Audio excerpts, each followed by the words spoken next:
Skyblivion team is working hard as they add final touches to prepare the build for the project's release later this year. Rebelzize, the lead developer of Skyblivion, did some playtesting of the game during a livestream. In this video, I showcase some sections of the stream with my commentary and observations. So let's get started then.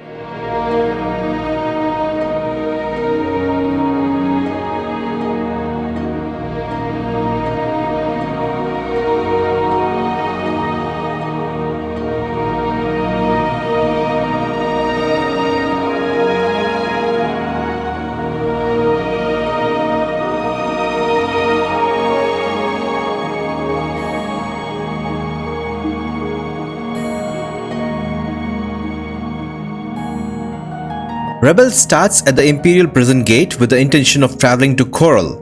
Wow, the waters of Lake Rumare look so blue and inviting. The sandy beach and the coast also look so good.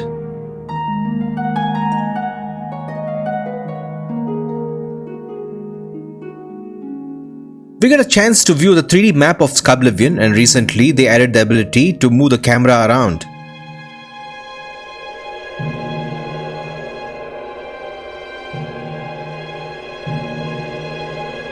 Wow, the colors, so vibrant. The lush green grass and the lighting on a clear day are perfect. The land where the grass grows has that fluorescent green color which Oblivion is famous for. The Skyblivion team has nailed the color palette. We pass by a Roxy Inn, which has such a rustic look with a couple of buildings and a stable with a horse.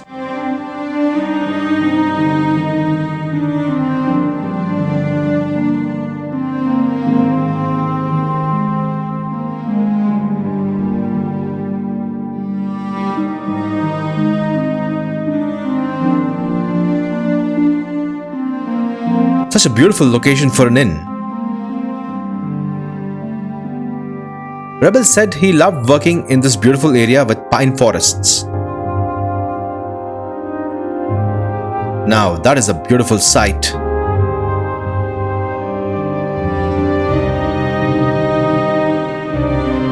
Apparently there's a small team working on audio for this game.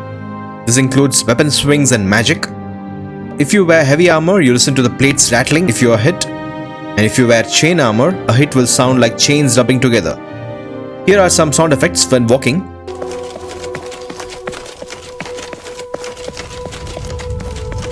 Oh, that's my bad. We then reach Aleswell, a village with an inn north of the Imperial city. In Vanilla Oblivion, this place had two houses, the Aleswell Inn, a garden and a sheep pen. Here I see more buildings. What a beautiful location. Wish we had a player home here.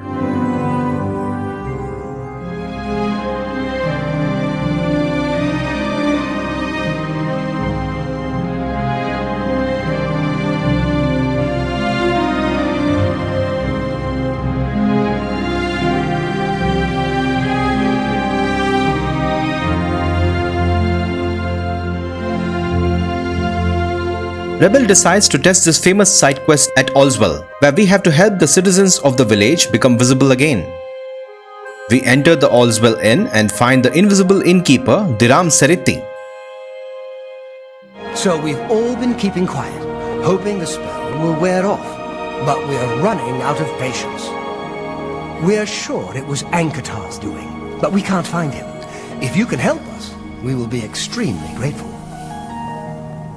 He's a wizard who took up residence in the ruins of Fort Caractacus a couple of years ago. He's caused us no end of trouble with his magical experiments, but nothing as bad as this. We are supposed to meet a wizard in nearby Fort Caractacus, who may be responsible for the town's plight. It's interesting that on the way to the fort in Vanilla Oblivion, we encounter invisible creatures, but here they were not aggressive. Maybe this is a bug that'll get fixed soon.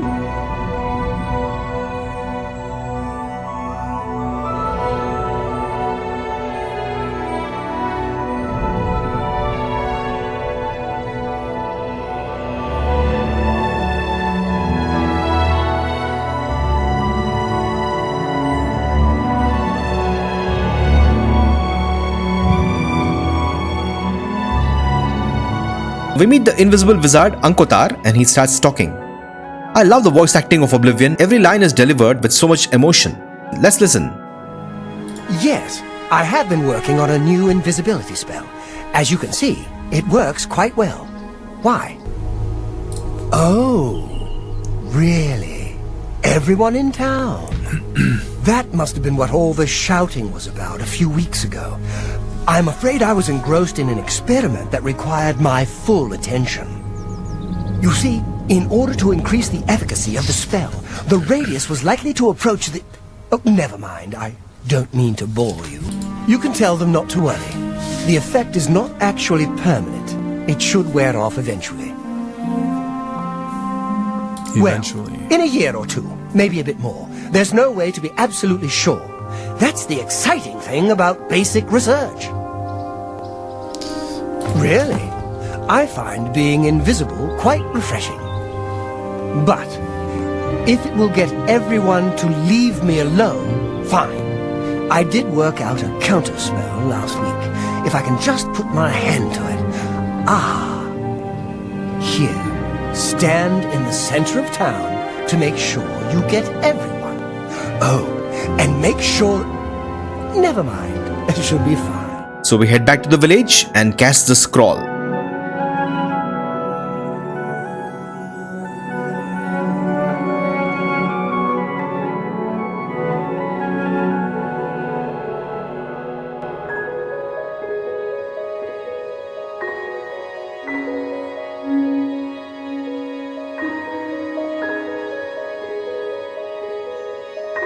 Everyone is visible again. Yay! And that completes the quest. Hey, you're the one who made us visible again, right? Good show. A fun story, an eccentric scientist, a beautiful location, and some magic. What's not to like?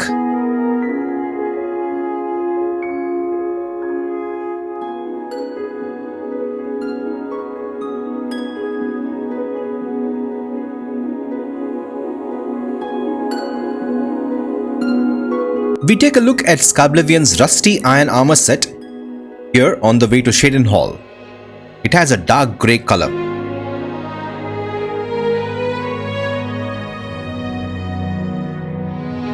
Rebel now gets into a fight with some bandits. I think... Oh god, she got shot by his own, or by her own compadre. This is the part where you fall down Should we and keep you bleed in to between death. us, okay?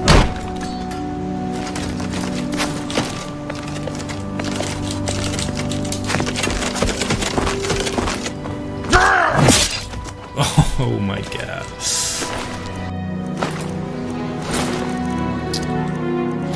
We now get to see the iron armor set. The iron armor looks shiny compared to the rusty set. Who knew iron armor could look so good? Rebel says they wanted the armor sets to look cool, at the same time they needed to look realistic like medieval armor. Striking a balance was important to the team. He also spoke about the fact that not all classes from Oblivion will make an appearance. So for example, they won't be a monk class as Skyblivion does not have the hand-to-hand skill. But we can create a custom class during character creation. This gate is simple but interesting. Apparently, Rebel got the idea from Red Dead Redemption. This path leads to Roland Genseric's cabin. We come here during the quest Order of the Virtuous Blood, where we have to track down and kill a vampire.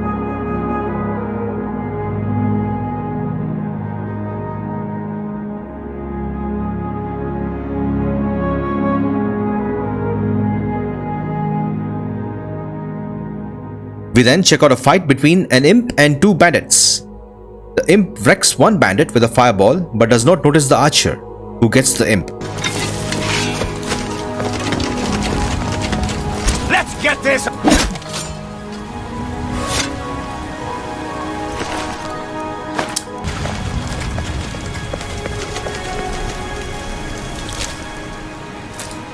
Wow, the imp was peppered with arrows. Rest in peace. As we approach Shaden Hall, we see large farms, street lights, the Knights of the Thorn Lodge building, and a giant windmill, which looks so good. Apparently, Rebel got the idea from a classic Oblivion mod called Unique Landscapes. He then implemented this in Skyblivion.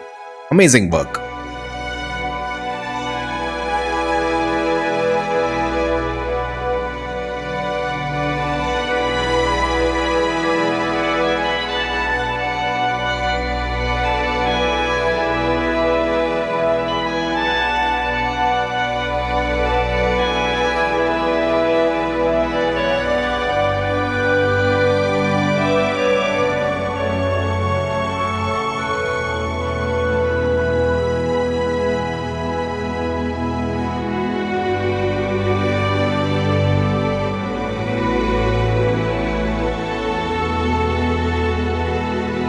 Here's a clip from Oblivion Remastered. We climb a steep hill to reach Harlun's Watch, a village south of Shadin Hall.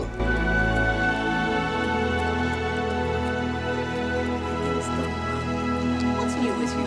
I heard people saying they ran into goblins around here not long ago. It's you. I can't stand those things. Well, it's no problem. In Oblivion, there are 3 houses and just 4 NPCs. Yet they are so chatty. And they're staring at each other once the conversation is over. That's classic Oblivion for you. Shadin Hall is a short distance away.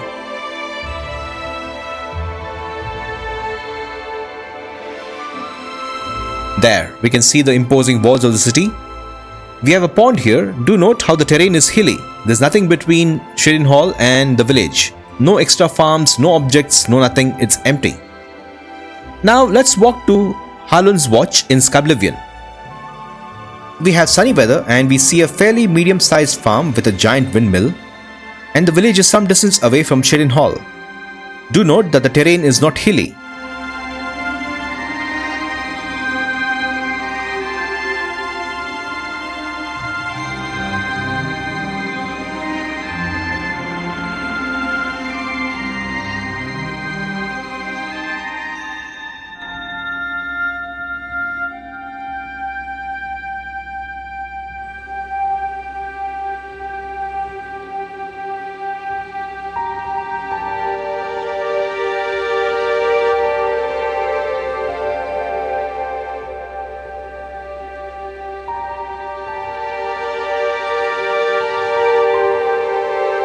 The pond is bigger here and looks so inviting.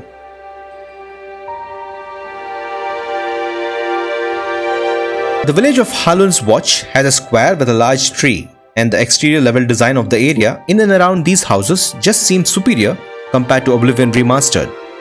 One can instantly sense there was genuine love and passion behind the work. Also, the NPCs in Skyblivion are not chatty. I wonder if radiant conversations are a thing in Skyblivion. I love this wide bridge with stairs that is built over the pond. We also have some lighting.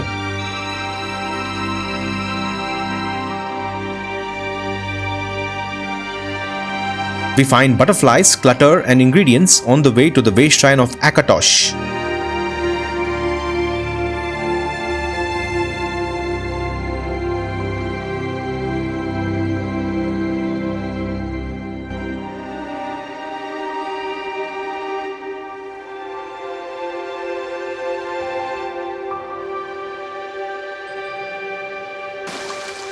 Also notice in Oblivion Remastered, the boundary of the pool is here. There is no stream flowing down the valley. In Skyblivion, we have a gushing stream with a spectacular waterfall. I love gushing rivers from Skyrim, and this is fantastic. If we jump down, we have some environmental storytelling. We find an old prison transport. And we can jump all the way down where we find the entrance to the Aelid ruin called Watasen.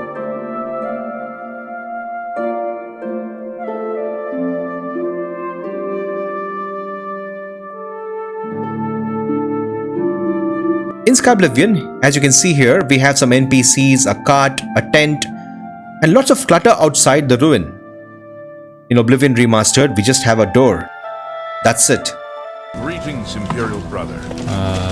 The level design done by Ben Trutet, the person who's responsible for QAing our dungeons, did a really good job. It was really fun to work on this little excavation, also inspired by Sarthal, I think, in Skyrim. In Skyrim you have an excavation as well. I think it's called Sarthal.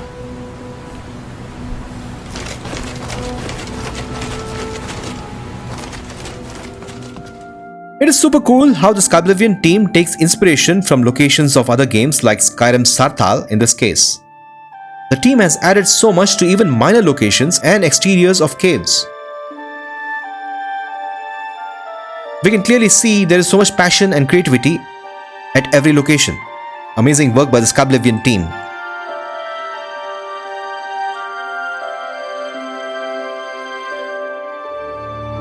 We walk towards Chestbridge camp from Waktasen in lush green fields with not a soul in sight. In Skyrim, when wandering the world, we experience scripted random encounters or even get to observe NPCs and creatures fighting in the distance. Some of the scripted encounters in Skyrim are truly memorable. Like in one case, a fugitive approaches you and gives you an enchanted item and runs off. Then a hunter approaches and asks you about the fugitive. I love that kind of stuff. It makes the world so dynamic. Here we've been walking for a good few minutes and there was nothing. People have asked this question on Discord and Heavy Burns, a developer, mentioned this. We have random wilderness encounters. They're more limited to things in the wild, highwaymen chasing you down for money, thugs ambushing you and that sort of thing. Okay, so it's just like Oblivion with mindless highwaymen and animals chasing us forever. And we won't have scripted encounters like Skyrim. Oh well, I'm sure we will have mods soon and it's going to happen. Definitely, right? We finally arrive at Chestbridge camp. So we speak to the guide Mirisa, who mentions how Cropsford is located between two caves occupied by rival goblin tribes. These tribes are fighting because one of them stole the tribal totem staff. We ran into goblin war parties northwest of here while starting to build a new settlement. My family and I are still trying to figure out what to do. We spent everything we had to buy the land and supplies, so we can hardly go back. Say, do you think you could help us? We need to get the goblins off our land so we can start building our new settlement. I will help. I had a good feeling about you, friend. You should talk to Marisa about the goblins. She's our guide and knows what needs to be done. If you want to rile up a goblin tribe, steal their tribal head, which is often what a rival tribe does, just to prove they're tougher. I'd lay odds that the war between the two tribes is because of a stolen tribal head, nor the reason for a war to go on this long. So, to stop the war, all you need to do is sneak into Timberscar Cave, find the stolen tribal head, and return it to the Cracked-Wood Cave goblins. Unless you want to do things the hard way. What's the hard way? Well, you could always just fight your way into Cracked-Wood Cave and kill their shaman. Every goblin tribe is led by a shaman, but she mostly stays hidden in the heart of the lair, well protected. But kill the shaman, and the tribe will dissolve into confusion, most likely end the war. Off we go to resolve this problem. The totem is in the depths of Timberscar Hollow.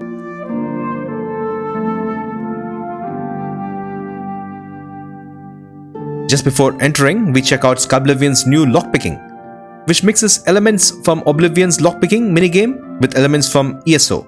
Let's do this. Fuck.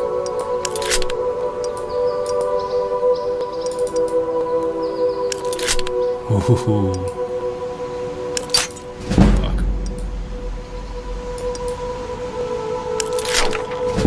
Easy. Wow, 4 gold. Thanks, man.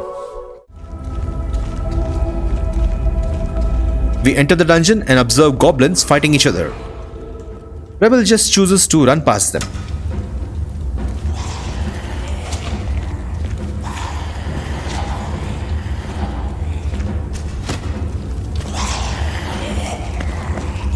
You know what? Maybe just run through and let them fight each other while we make our way to the totem.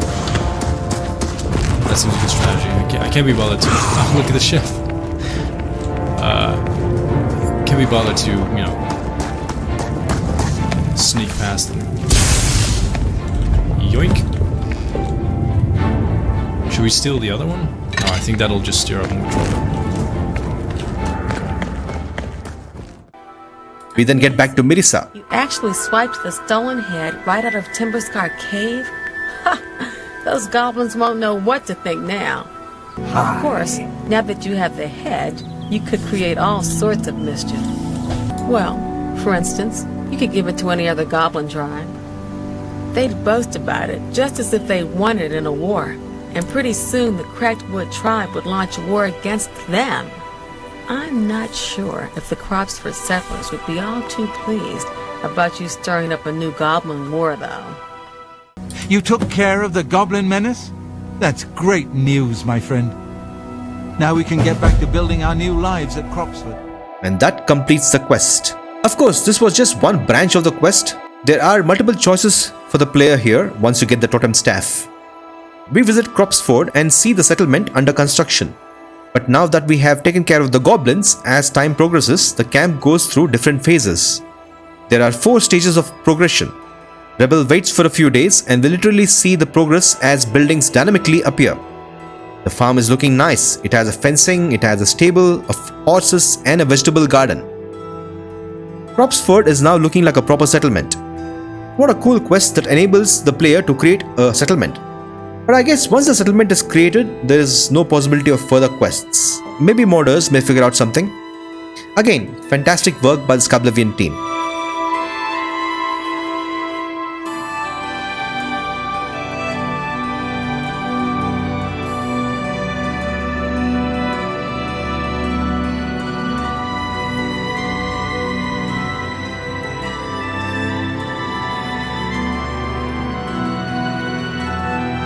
Alright guys, so with that we have come to the end of this month's Skyblivion update. I'm sure all of you have watched the recent showcase where the Skyblivion team featured the starter dungeon, which looked really cool. I won't go over that, it's a brilliant video. I would recommend you guys to watch it if you did not get a chance. I hope this video has given you more information and has gotten you more excited. Do share your observations in the comments too. We will have a week-long Skyblivion celebration to honor the immense work by all the developers. If you are here, I appreciate you and may the divines watch over you.